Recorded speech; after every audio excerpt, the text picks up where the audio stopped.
For a while now, I've been writing down my dreams because I remember them when I wake up, but I forget them once I'm fully awake. I do that because my therapist asked me to do so. Most of my dreams are a manifestation of my fears, according to her. One dream stood out because it didn't follow the same pattern as all the others. In my dream, I'm walking in a bright and sunny alley, and I get grabbed from behind, lifted from the ground, and a hand on my mouth prevents me from screaming. I try to get away by basically moving like a Tasmanian devil, but it doesn't work, and I woke up. What tipped my therapist off is that in all my other dreams, I see the danger from afar. I hide or run away, and there's always this intense fear that paralyzes me momentarily. Turns out, it wasn't a dream. It's a repressed memory. I was 12 years old. I know that because of my distinct haircut.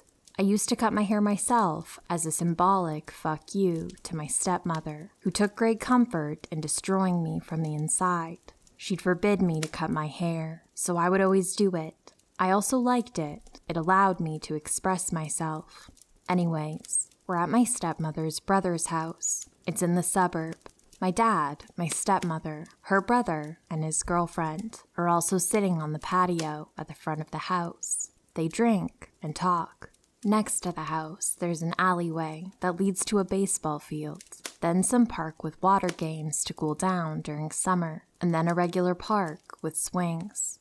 Not too far, there's also a pool, an elementary school, a high school, and a community center. It's basically the whole package. I'm sitting with the adults while all the other kids went to the park. I was grounded for cutting my hair.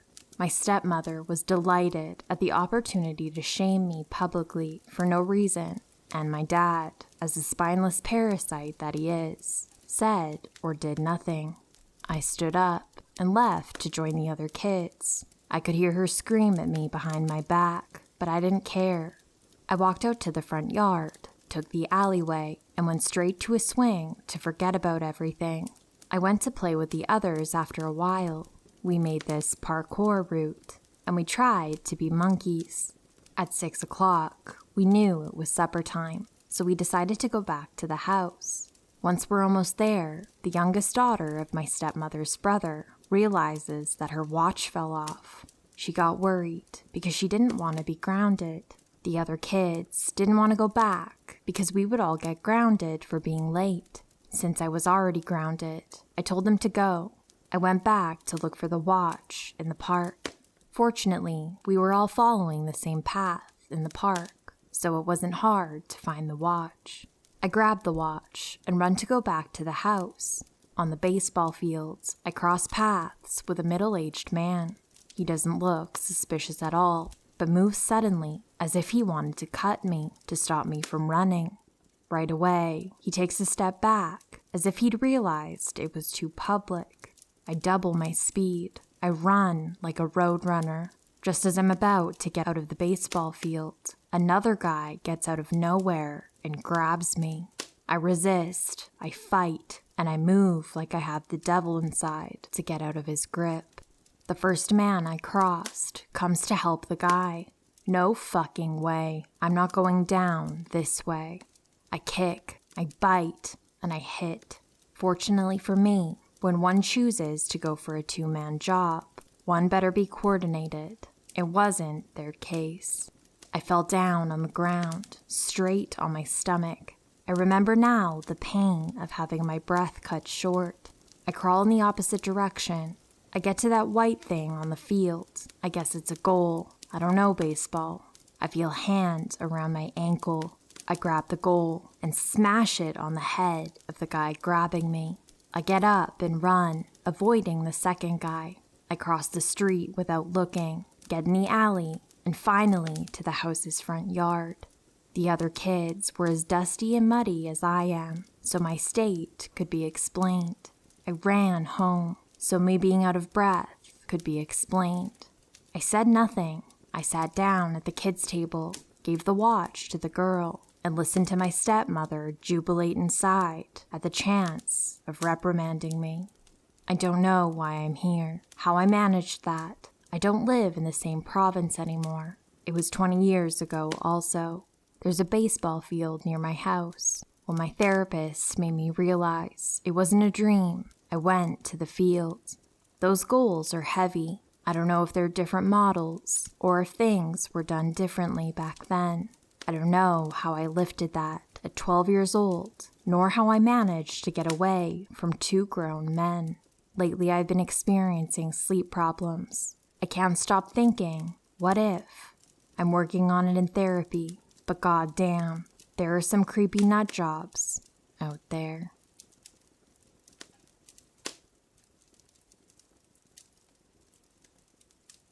This all started about a year ago. I, 23 female, live on the 2nd floor of an apartment complex and have lived here my entire life.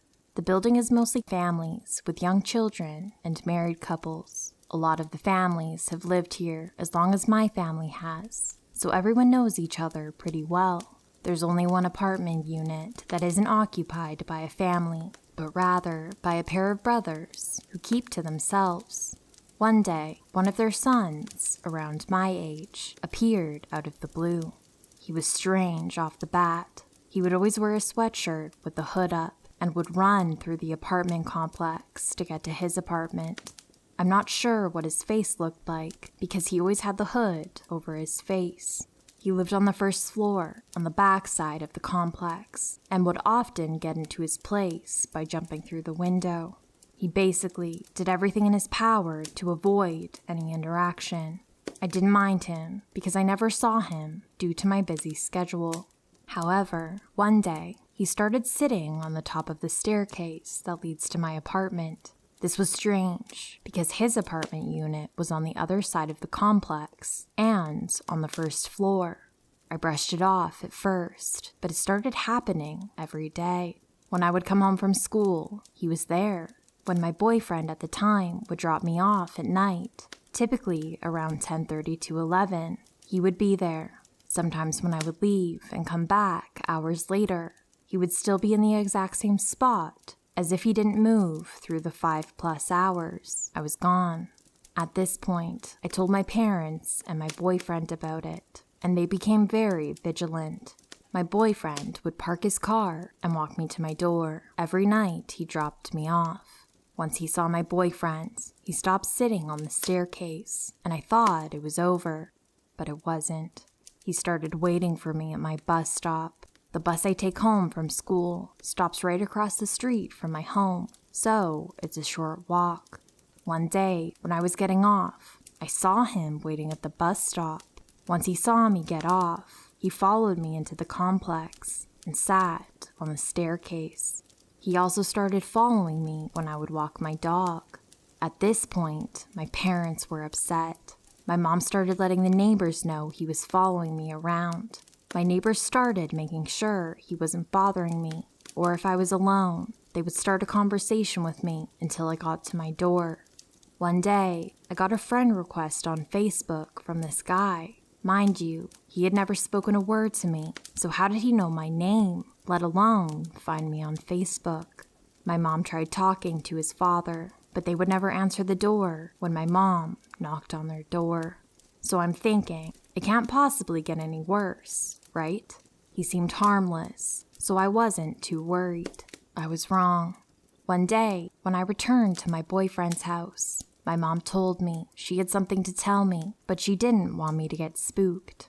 She proceeded to tell me that when she was walking towards the kitchen to get a glass of water, she saw something in the tree move.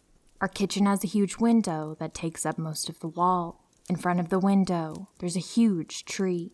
If someone were to climb the tree, you could see into our apartment. Well, guess what? When my mom took a closer look, she realized my neighbor was sitting in the tree, looking straight into the apartment.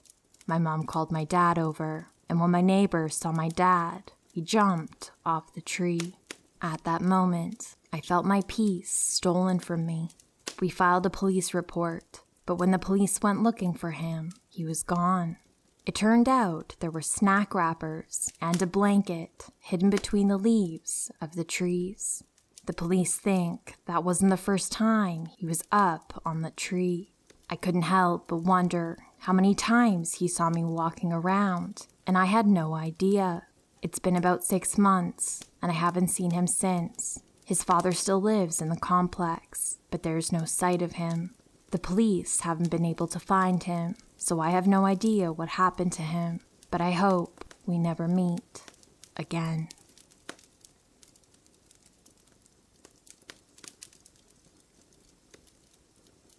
A few years ago, I was on my way home. I usually take the bus, even though I'm pretty uncomfortable with strangers being too close to me, but I have no driver's license, and therefore, not much of a choice. Anyways, I'm sitting there, next to the window, listening to music, as a man sits down next to me. I don't think much of it. The bus is pretty full. I slide a little closer to the window so that the man does not come too close to me. Out of the corner of my eye, I notice that he keeps looking at me, which makes me very uncomfortable. So I obviously look out the window and try to ignore him. I'm getting pretty nervous at this point. Luckily, we're close to my stop. As the bus drives up to said stop, I shuffle around a bit and get up halfway. As far as I'm concerned, this is a normal social cue for strangers on a bus that I want to get out at this stop, and for them to let me get past their seat. Well, this guy doesn't see it that way. So, I take out my earbuds and tell him politely that I need to get out at this stop and ask him to let me through. He grins and says no. I don't want to push past him because he then has direct access to my body, and I'm now really anxious. I think he sees it and takes up even more space so that I can't get past him.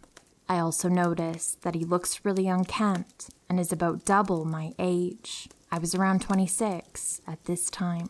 Also, I'm a rather petite girl and do not come across as very threatening or something. So I say again that I have to get out, this time very loud, so that other passengers can hear me and help in case of an emergency. The man lets me pass, but still does not give me much space. When I finally get out and walk in the direction of my apartment, I notice he is behind me. I get scared. It is winter, and even if it's not too late, it's very dark, and in the city is not much going on. I call a friend and ask if I can come to her, so the man will not find out where I live. We're on the phone all the way until I'm with her. When I finally arrive, I turn around for the first time. The man is still there and grins at me. In the apartment, we kept looking out of the window, but the man is gone. My friend walks me home later. I have not seen the man since then, but I'm still nervous about having to take the bus, and always try to be as close to the driver as possible. So, creep on the bus. Let's never meet again.